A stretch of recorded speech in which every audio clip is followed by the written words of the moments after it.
વડોદરામાં મોટી દુર્ઘટના, શ્વાસ થંભાવી દેતા સીસીટીવી। ચાલુ ક્લાસે દિવાલ પડતા બેન્ચો સાથે 4 વિદ્યાર્થી 10 ફૂટ નીચે પટકાયા, એકને માથામાં ટાંકા આવ્યા। સ્કૂલનો લૂલો બચાવ।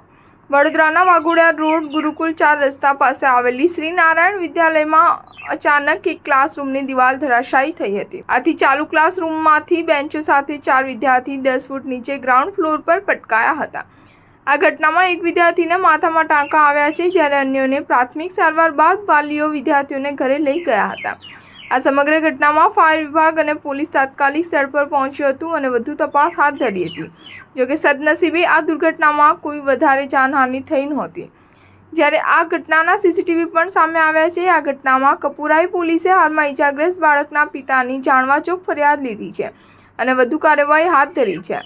આજે વડોદરા પેરેન્ટ્સ એસોસિએશનનું પ્રતિનિધિ મંડળ બપોરે 2:30 વાગ્યા પછી સ્કૂલની મુલાકાત લેવાનું હતું। બાદમાં આજે 3 વાગ્યે શાળા સંચાલકોનો વિરોધ કરશે। એફઆઈઆર દાખલ કરવા માટે ડીઈઓને રજૂઆત કરી એક અરજી સુપ્રત કરશે।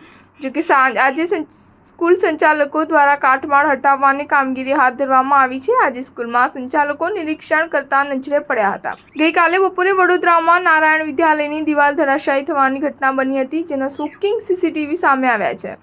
ચાલુ ક્લાસે જ ક્લાસરૂમની દિવાલ ધરાશાયી થઈ હતી અને તેની સાથે જ 5 વિદ્યાર્થીઓ નીચે પટકાયા હતા। જોકે આ મામલે શાળા સંચાલકોએ આ દુર્ઘટનાની હકીકત છુપાવી અને રિસેસ સમયે આ દુર્ઘટના બની હોવાનું જણાવ્યું હતું।